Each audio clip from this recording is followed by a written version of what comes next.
right, Nanaimo, yeah. Nanaimo, Nanaimo, my kind of town. It is my kind of town, actually, because I ride a motorcycle, so there's only a couple of grease balls floating around here. Did I say that out loud? Holy Jesus, you got to be careful, that kind of stuff. We got a great show for you tonight. We got Mr. Chris Warren's going to be up in a few minutes. A very, very funny man. I know you're going to enjoy him. Put your hands together and let him know what a great audience you really are. In my usual and indomitable segue, I was talking about motorcycles. I ride a motorcycle. I just bought a new motorcycle. Well, I bought it last summer, and I immediately, 2 days after I bought it, drove all the way across the country for my daughter's high school reunion or high school graduation in Ontario.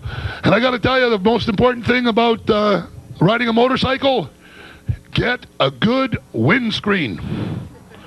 It doesn't seem like a big deal here, you know, on the island, because you guys don't really have any bugs. Just little bugs. They're okay. They're just tick, tick, tick, tick, tick. But as you get up into the mountains on the way to Alberta, you start getting a little bit bigger bugs. You know, ones that kind of, ow, ow, ow. So you get that windscreen, it stops that. So you get those little black specks on the, no problem. Well, then you get into the flat part of Alberta, where they got bigger kind of things, you know, that are full of yellow goo. I call them custard flies. Only because, you know, if it only gets half the windscreen, that other half hits you, they taste not bad. So I figured if I was going to eat bugs, they're the ones I would want to eat. Those, because you hit Saskatchewan, they got like great big 7-winged things about the size of a duck. They hit and they leave a big yellow, green, orange smear all down your windshield, which is, thank God one of those don't hit you, you know. But the worst ones are those great big ones with the, you know, the fluorescent yellow and orange. What do they call those? Flag girls. Boy, does that piss them off. Well, I'm just having the most fun I've ever had in my whole life tonight. So anyway, here we are. We're going to move on with the show because I tell you, I don't want to take up any time because he's one of my absolute favorites. I've seen him perform many times. I've never actually had the opportunity to introduce him and be a part of a show with him, which I'm very happy to do.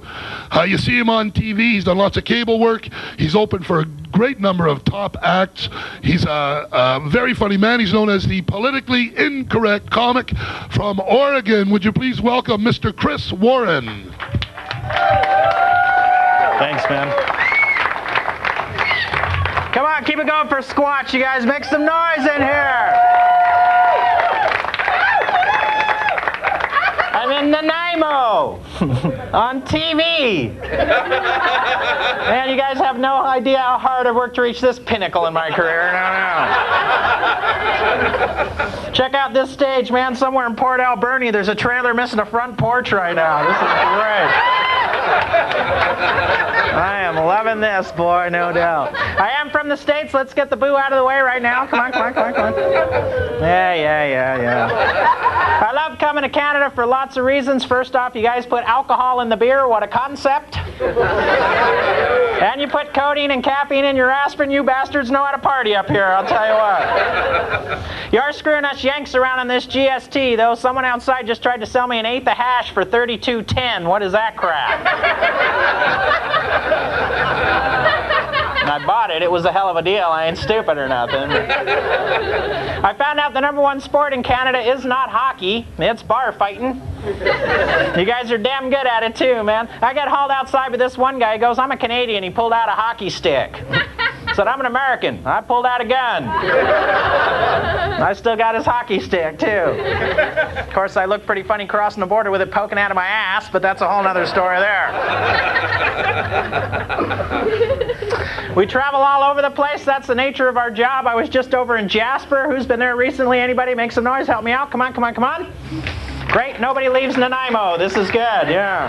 I love it over there, man. As you know, it's in the national park, and it's really weird because what they do is they allow the animals that live in this national park to roam freely through the streets of the town. The result is they get these huge herds of these gigantic elk that just walk right down the roads. And these elk know they're in the park, they know they're safe, they know they're protected by law, and they got attitudes, man. I never saw anything like it. They strut down the road, they're like, hey, I'm protected by law, Yankee bastard. I've never seen such arrogant animals in my life, man.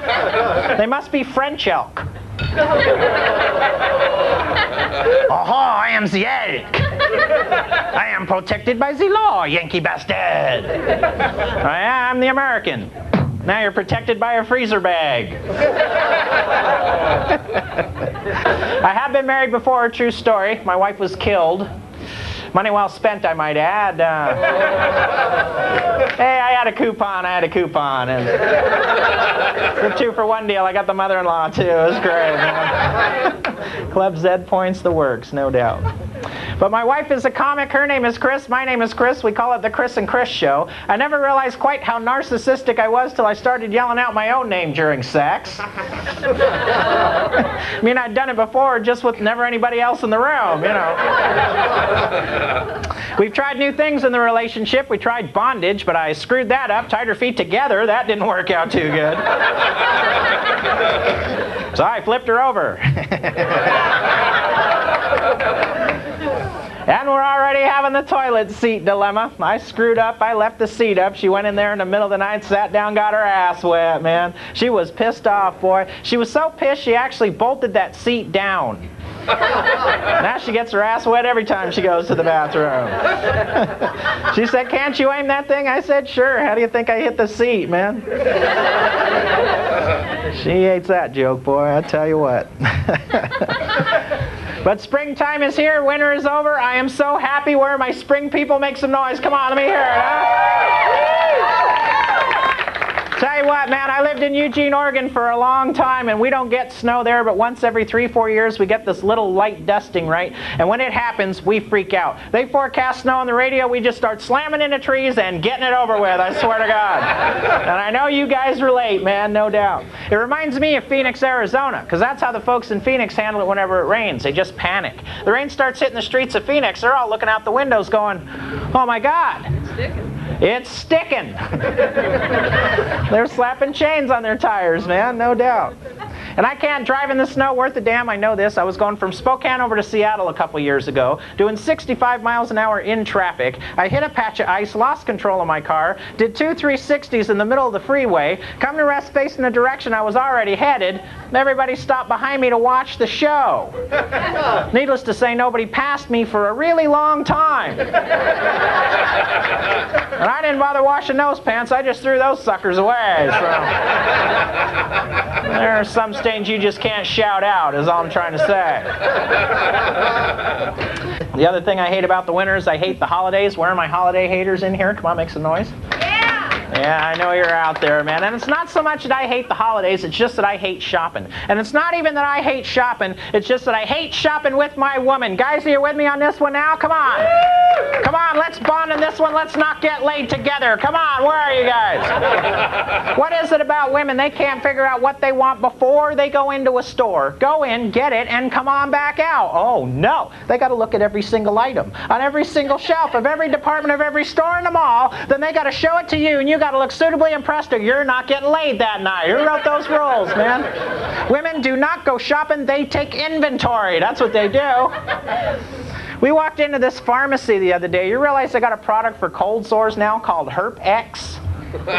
Can somebody tell me who the hell's going to buy something with Herp X blazed on the side, take it up to the counter and show the whole wide world what the hell your problem is, man? They're going to treat you like a leper, for God's sake. What are they going to come up with next? Zip away? AIDS be gone. Yeast no more. Clap off. That'll be pretty easy to advertise, won't it? Clap on, clap off. Just grabbed my little jar of Lepro gel and got the hell out of there. Then we walked into Toys R Us because I wanted to get a little Barbie doll for my niece, right? You realize they got a row of Barbies at Toys R Us that's longer than this entire building? They got Barbies for everything. They had all these ethnic ones. It was way cool. But then I came across Kenya Barbie. What in the hell is Kenya Barbie? Because Barbie's a big name over in Kenya, boy. We got Dikembe Mutombo and his wife Barbie. What the hell is that? I'm thinking if they want to come up with realistic Barbies, let's get down and dirty and come up with really realistic Barbies. How about single mom with 2 kids on welfare and food stamps looking for new dad Barbie? How about that one, huh?